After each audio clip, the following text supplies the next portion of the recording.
Cooker விசில மறந்து உணவு வீணாகி போச்சா? இனி அந்த கவலையே வேண்டாம். வழங்குகிறோம் உலகின் முதல் விசில் கவுண்டர் குக்கர், புதிய அல்ட்ரா குரோனோ. அல்ட்ரா என்றால் ஆரோக்கியம்.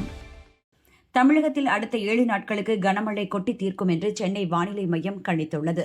அதன் அறிக்கை: மகாராஷ்டிராவிலிருந்து கடல் மட்டத்தில் கர்நாடகா வரை ஒரு காற்றழுத்த தாழ்வு பாதை நிலவுகிறது.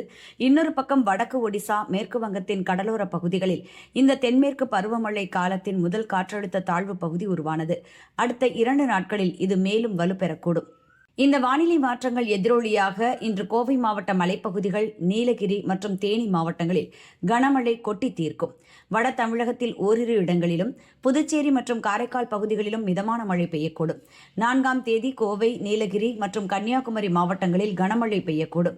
வட தமிழகத்தில் ஓரிரு இடங்களிலும், புதுச்சேரி மற்றும் காரைக்கால் பகுதிகளிலும் மிதமான மழைக்கு வாய்ப்பு உள்ளது. 5 முதல் 9ஆம் தேதி வரை மேற்கு தொடர்ச்சி மலை மாவட்டங்களில் மிதமான மழை பெய்யக்கூடும். சென்னையை பொறுத்தவரை அடுத்த 48 மணி நேரத்திற்கு வானம் ஓரளவு மேகமூட்டத்துடன் காணப்படும். லேசான அல்லது மிதமான மழை பெய்யக்கூடும்.